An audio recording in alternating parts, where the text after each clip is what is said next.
En Clínica Veterinaria Mi Mascota somos profesionales en el mundo de las mascotas. Tenemos todos los servicios a tu alcance: consultas, cirugía, radiografía, análisis y servicio especializado de urgencias las 24 horas del día. Y si quieres poner guapa a tu mascota, ven y te sorprenderás con un servicio de peluquería adaptado a las necesidades de cada animal. Porque hacemos lo que amamos y amamos lo que hacemos. Mi Mascota, tu clínica veterinaria de confianza.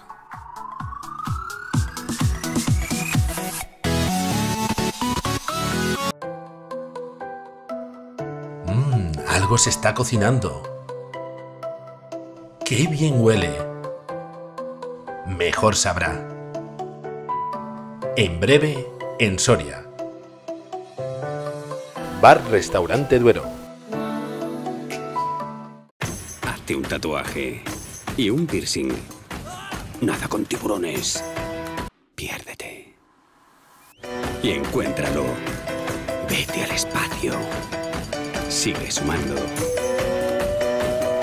Nuevo SEAT Tarraco por 26.700 euros.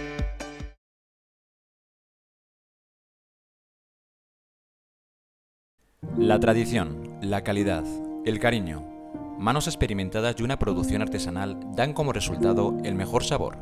El sabor de Embutidos La Matanza. Embutidos La Matanza, entera.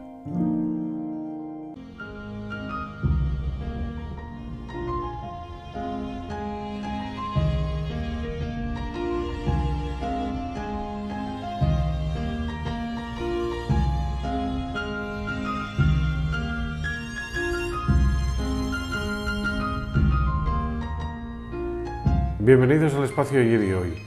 Vamos a tratar sobre la historia de la Plaza Herradores, un programa que lo vamos a dividir en dos, porque en este primero hablaremos sobre todo de la historia de la plaza, que en realidad se llama Ramón de Benito Aceña, y en el segundo programa hablaremos más sobre la historia particular de cada establecimiento. Muchas gracias por su atención.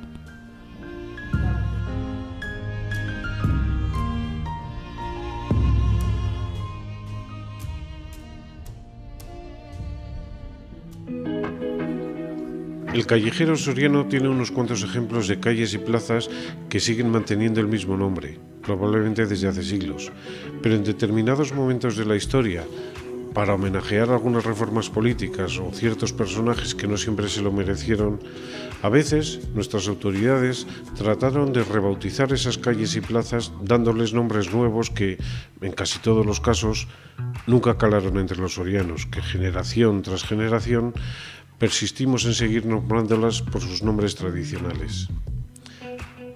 Un ejemplo claro lo tenemos con la plaza de Ramón Benito Aceña, un típico y tradicional rincón de la ciudad que, aunque lleve el nombre del insigne soriano que mereció ese y muchos honores más, los sorianos seguimos llamándola por el nombre con el que se referían a ella nuestros padres y abuelos, Plaza de Herradores. Y aunque Ramón Benito Aceña sea su nombre oficial y Herradores el más utilizado, la documentación nos permite conocer que no siempre se la ha conocido así, y en función de los tiempos, de las circunstancias o de la situación sociopolítica de la ciudad en cada momento, esta plaza ha recibido otros nombres que iremos viendo.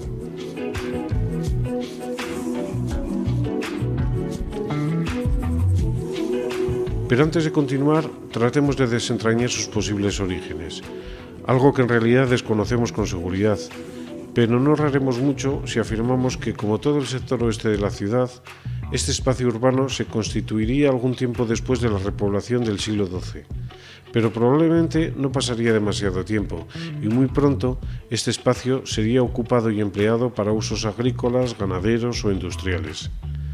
A diferencia de la zona de la actual concatedral en la que Soria surgió, esta parte es mucho más llana y cómoda, y aunque originalmente hubiera menos disponibilidad y facilidad para el acceso de agua, cuesta imaginar que todo este sector fuese un baldío sin aprovechamiento, pues su ubicación junto a las murallas y camino de la dehesa lo convirtieron muy pronto en un espacio de interés, aunque no hubiera parroquias ni collaciones.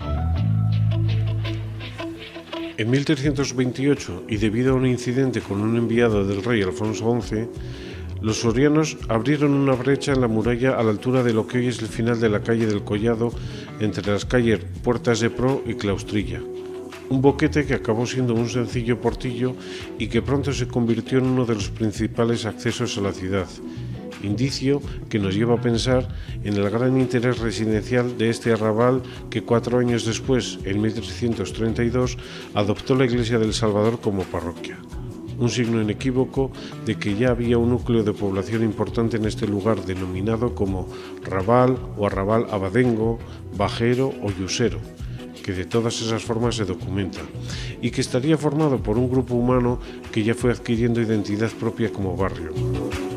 Suponemos que aquel grupo se extendería desde la Iglesia del Salvador hacia las murallas, organizando sus viviendas de forma que se dispusiera una plaza que fue alternando los nombres de San Salvador, por la cercanía al templo parroquial, de San Roque, por la celebración de los festejos que existieron en honor de este santo, y de Herradores, por la presencia de este gremio de artesanos que en su entorno se asentaron y acabaron dando nombre propio a su plaza.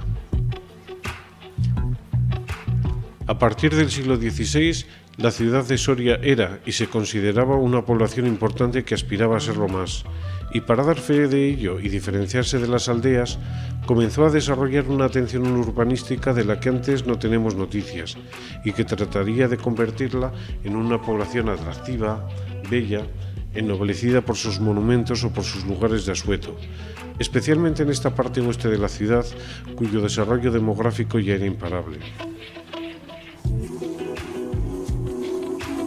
A lo largo de este siglo, parte de la antigua dehesa ganadera de San Andrés se convirtió en parque y el sencillo postigo se transformó en una puerta monumental dotada de escudos e imágenes religiosas, así como un reloj, un indicio más que nos hace suponer que esta parte de la ciudad ya sería de las de mayor densidad, lo que corrobora un acuerdo municipal de 1631 que dispuso la pavimentación de la plaza que hay fuera de la puerta del postigo, por ser lugar de mucho tránsito.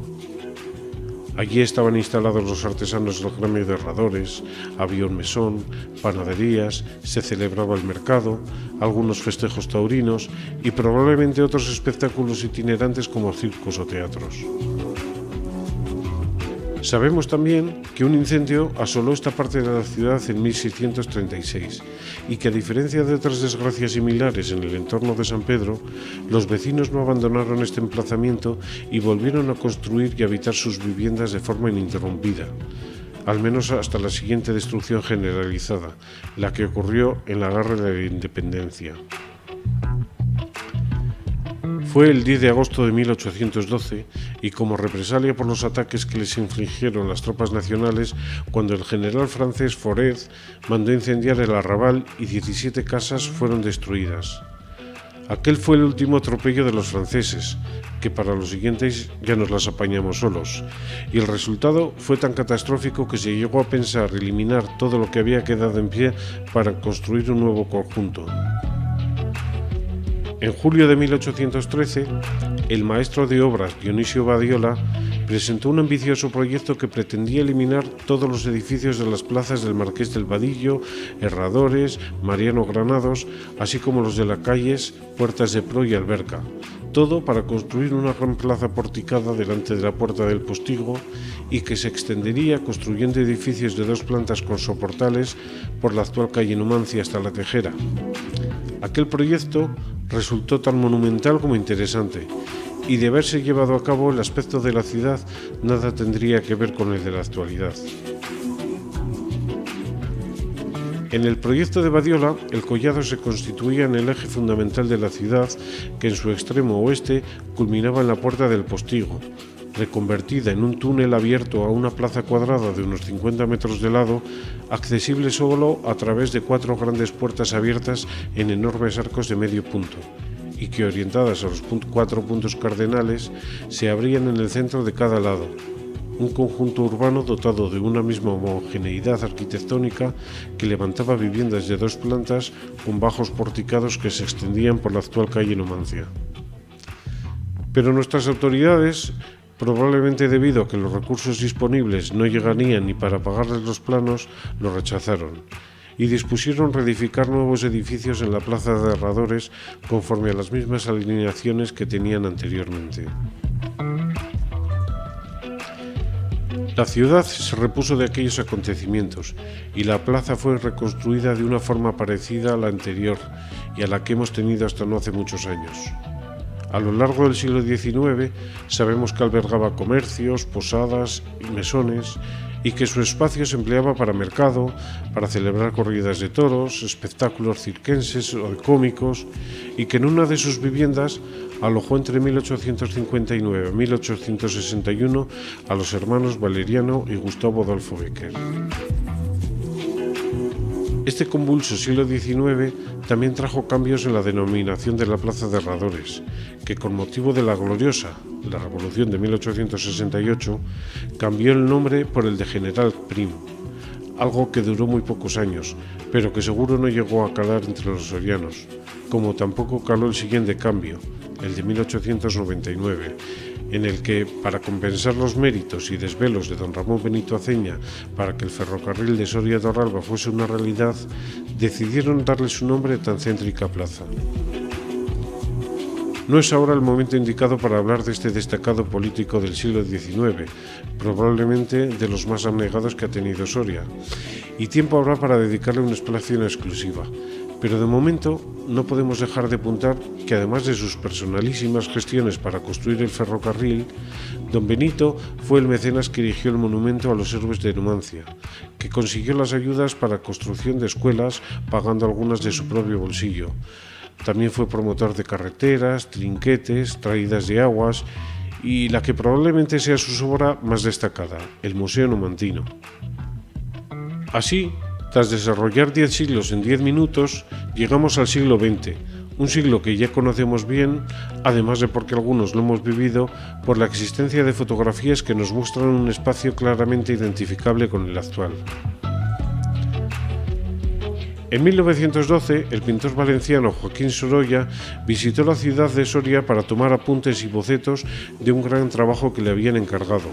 Y para documentar las típicas escenas costumbristas que pudieran inspirarle, encargó al fotógrafo soriano Aurelio Pérez Rioja que realizase un amplio dossier fotográfico de la ciudad que hoy, más de 100 años después, constituye un documento que no tiene precio.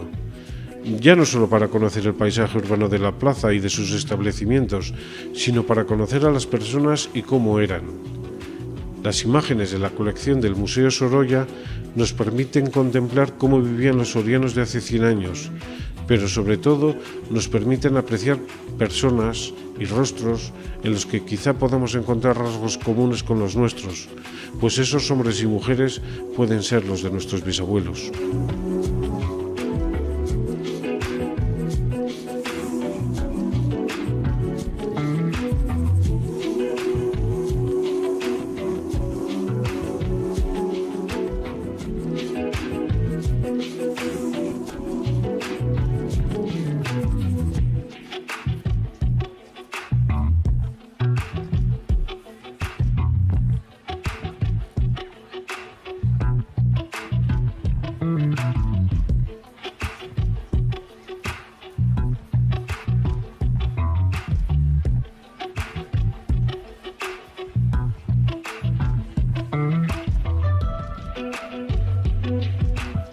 Diez años después del viaje de Sorolla, la Plaza de Herradores fue el lugar donde aconteció un suceso que tuvo repercusión nacional y que estremeció a toda la ciudad: el trágico incendio y explosión de la ferretería de Claudio Alcalde.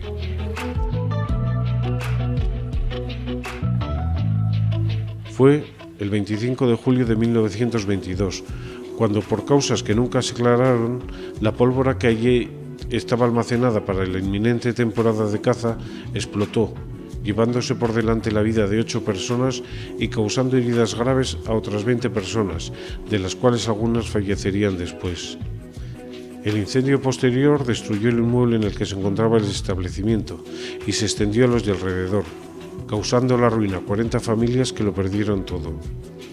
Aquel suceso conmovió a todo el país y especialmente a Soria, pues como pasa tan a menudo, además de la desgracia vivida, solo entonces los sorianos fueron conscientes de que el servicio de bomberos de la ciudad no era eficaz por la falta de material adecuado y de profesionalización de sus miembros, y hubo que recurrir para su extinción a un batallón de ingenieros que, desplazados desde Guadalajara con material moderno, pudieron evitar que el fuego destruyera toda la manzana.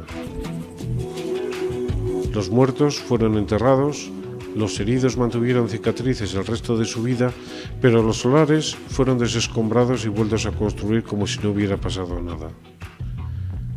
Desde entonces, la Plaza de Herradores ya no ha cambiado mucho. Algunos edificios se han sustituido por otros y los menos persisten. Algún establecimiento de hostelería se mantiene en el mismo lugar después de un siglo, y donde hubo una panadería después abrió una tienda de ropa. Y es que en el fondo muchas cosas han cambiado, pero nada ha cambiado mucho. Pues esto ha sido todo lo relacionado con la historia de la Plaza de Herradores. Espero que haya sido de su interés y muchas gracias por su atención.